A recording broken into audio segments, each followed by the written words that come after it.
સુરત શહેર cyber crime સેલે share માર્કેટમાં trading અને ઇન્વેસ્ટમેન્ટના નામે લોકો સાથે ઓનલાઈન છેતરપિંડી કરતી આંતરરાજ્ય ગેંગનો પર્દાફાશ કરી 5 આરોપીને ઝડપી પાડી મોટી સફળતા મેળવી છે। સુરત શહેર સાયબર ક્રાઇમ સેલ શેર માર્કેટમાં ટ્રેડિંગ અને ઇન્વેસ્ટમેન્ટના નામે લોકો સાથે ઓનલાઈન છેતરપિંડી કરતી આંતરરાજ્ય ગેંગનો પર્દાફાશ કરી 5 આરોપીઓને ઝડપી મોટી સફળતા મેળવી છે। આરોપીઓએ વોટ્સએપ ગ્રુપ મારફતે રોકાણકારોને વધુ નફાની લાલચ આપી બનાવટી ટ્રેડિંગ પ્લેટફોર્મ પર રૂપિયા રોકવડાવી કરોડો રૂપિયાની સાયબર ઠગાઈ આચરી હોવાનું તપાસમાં સામે આવ્યું છે। પોલીસના જણાવ્યા અનુસાર ફરિયાદીને વોટ્સએપ પર એક શેર માર્કેટ ટ્રેડિંગ ગ્રુપમાં એડ કરવામાં આવ્યા હતા। ત્યારબાદ આરોપીઓને શેર માર્કેટની ટિપ્સ આપી તેમની એપ્લિકેશન દ્વારા ટ્રેડિંગ કરવાથી ભારે નફો મળશે તેવી લાલચ આપી હતી।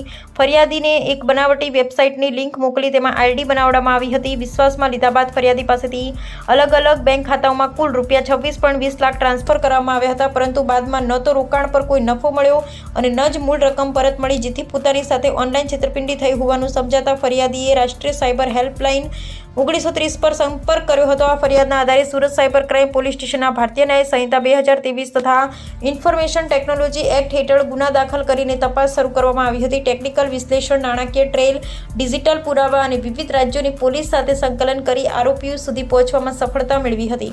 આ કેસમાં ઓડિશા અને પશ્ચિમ બંગાળના 5 આરોપીઓની ધરપકડ કરવામાં આવી છે, જેમાં રંજન ઉર્ફે સુનિલ ખિલારી, કૃષ્ણા કુંભાર ઉર્ફે કિશન, સુભાષ ચંદ્ર રાવલો, SK આલમગીર અને બસંતસિંહ ઉર્ફે સિંહસર ઉર્ફે બિગ બોસનો સમાવેશ થાય છે।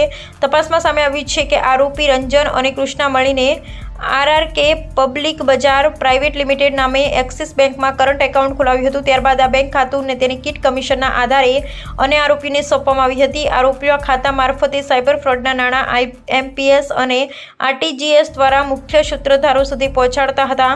આ કેસમાં ફરિયાદી પાસેથી ટ્રાન્સફર થયેલા કુલ રૂપિયા 26.20 લાખમાંથી રૂપિયા 50,000 આ ખાતામાં આવ્યા હોવાનું પણ તપાસમાં બહાર આવ્યું છે। સાયબર સેલની તપાસ દરમિયાન વધુ ચોંકાવનારી વિગતો સામે આવી છે। આરોપીઓ દ્વારા ઉપયોગમાં લેવાયેલા બેંક ખાતા સામે દેશભરના વિવિધ રાજ્યોમાંથી NCCRP પોર્ટલ પર કુલ 149 સાયબર ફ્રોડની ફરિયાદો નોંધાઈ છે।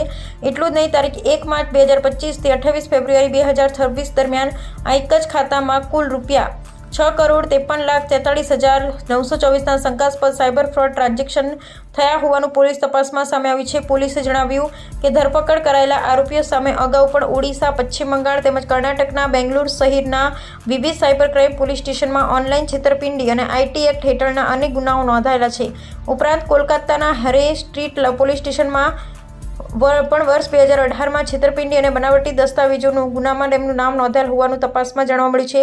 સુરત સાયબર ક્રાઇમ સેલે લોકોને અપીલ કરી છે કે સોશિયલ મીડિયા અથવા વોટ્સએપ પર મળતી શેર માર્કેટ અને રોકાણ સંબંધી લાલચભરી ઓફરોથી સાવચેત રહેવું જોઈએ। કોઈપણ અજાણી એપ્લિકેશન, વેબસાઇટ અથવા રોકાણ યોજના પર વિશ્વાસ કરતા પહેલા તેની સત્તાવાર રીતે ચકાસણી કરવી જરૂરી છે। જો કોઈ વ્યક્તિ ઓનલાઈન છેતરપિંડીનો ભોગ બને તો તાત્કાલિક 1930 હેલ્પલાઇન અથવા નજીકના સાયબર પોલીસ સ્ટેશનનો સંપર્ક કરવો જોઈએ।